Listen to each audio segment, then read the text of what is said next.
আপনি কি পেঁপে চাষি? শখের বশে বা বাণিজ্যিকভাবে পেঁপে চাষ করতে চাচ্ছেন?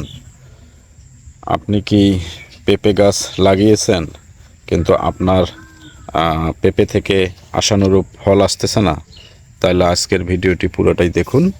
হয়তো অনেক অজানা তথ্য আপনার জ্ঞান ভাণ্ডারকে আরও সমৃদ্ধি লাভ করতে পারে। আসসালামু আলাইকুম।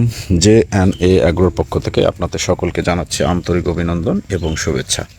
আজকের ভিডিওতে আমরা জানব পেঁপে গাছের বা পেঁপে চাষে সঠিক সময়ে সঠিক কোন কাজগুলো করতে হবে, আর এই কাজগুলো যদি আমরা না করি তাহলে পেঁপে চাষ করে সেখান থেকে লস করাটা অনিবার্য, অর্থাৎ লাভের তুলনায় আপনার লসটাই বেশি হয়ে যেতে পারে। অর্থাৎ আপনি যখন পেঁপে লাগাবেন, পেঁপে গাছটা যখন এরকম বড় হয়ে যাবে, এবং নিচে গাছের যে গোড়াটা, এই গোড়াটাও যখন একটু মোটা হয়ে যাবে, আপনি দেখবেন যে গাছে এরকম কুঁড়ি আসতেছে, উপরে ফুল আছে, নিচে আবার আপনার পেঁপে ধরাও শুরু করছে। সেই মুহূর্তে আপনাকে কি করতে হবে? আমাদের পিক আওয়ার, পেঁপে চাষের পিক সময় কিন্তু এইটাই, অর্থাৎ এই সময়ের মধ্যেই যদি আমরা এখানে কিছু করে ফেলি তাহলে পেঁপে গাছগুলো নষ্ট হয়ে যেতে পারে। এটার প্রথম কাজ আপনাকে করতে হবে, সর্বপ্রথম যে কাজটি, সেইটি হচ্ছে আপনাকে একটা শক্তপোষ্ট খুঁটি দিয়ে দিতে হবে, যে খুঁটিটা আপনার ঝড় বাদলের হাত থেকে আপনার পেঁপে গাছকে রক্ষা করবে। সুন্দর একটা সুতার সাহায্যে পেঁপে গাছটি সুন্দরভাবে বেঁধে দিতে হবে। গাছ যদি বেঁধে না দেন তাহলে গাছটি আপনার এই সময়ের ঝড়ে ভেঙে যেতে পারে।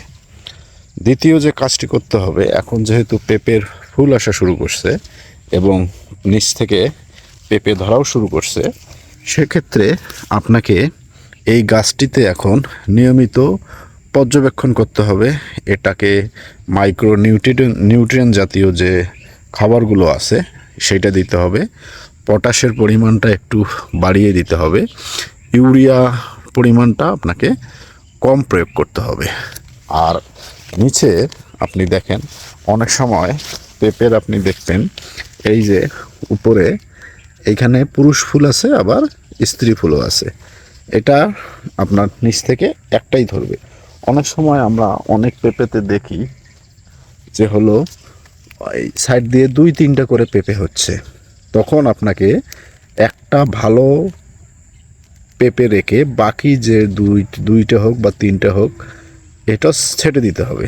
তাহলে যে একটি পেঁপে থাকবে, এই পেঁপেটি আপনার সাইজে অনেক ভালো হবে এবং এই পেঁপেটার তখন আপনার আকার বলেন, আকৃতি বলেন, সব কিছুই বড় হয়ে যাবে। অর্থাৎ যদি আপনি এটা 2-3টা রাখতেন, তাহলে ওই 2-3টার একসাথে করলে যতটুকু ওজন হইতো, ঠিক একটা রাখলেই আপনার ততটুকু পরিমাণ এটা ওজন হয়ে যাবে। কাজেই এই প্রুনিংটা আমাদের সঠিকভাবে করতে হবে এবং নিয়মিত আপনার জমি পর্যবেক্ষণ করতে হবে, গাছের পাতায় দেখতে হবে এবং মাথাটার দিকে খেয়াল রাখতে হবে যে এখানে কোনো থ্রিপস বা অন্য কোনো পোকার কোনো আক্রমণ হয়েছে কিনা, বা মোজাইক কোনো ভাইরাসের আক্রমণ হয়েছে কিনা। এইটা আপনি যদি নিয়মিত পর্যবেক্ষণ করে এইটার যদি চিকিৎসা নিতে পারেন, অর্থাৎ কোনো কিছু গাছের আপনার রোগ হবে, এইটাই স্বাভাবিক। তবে রোগ হওয়ার আগেই যদি আপনি প্রতিরোধমূলক ব্যবস্থা গ্রহণ করেন, তাহলে আপনার অনেকটা আপনি সফল হতে পারবেন। অর্থাৎ পেঁপে চাষ করা খুব সহজ, আবার খুব কঠিনও। একবার যদি আপনার রোগ লেগে যায় তাহলে পুরো পেঁপে ক্ষেত আপনার ধ্বংস হয়ে যেতে পারে।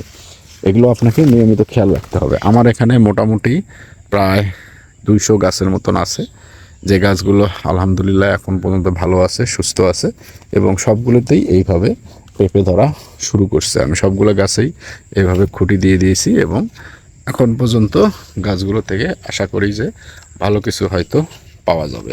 তো এটার পরবর্তী আপডেট আমি আবারও আপনাদের মাঝে যথাসময় শেয়ার করার চেষ্টা করব ইনশাআল্লাহ। সে পর্যন্ত ভালো থাকবেন। আসসালামু আলাইকুম।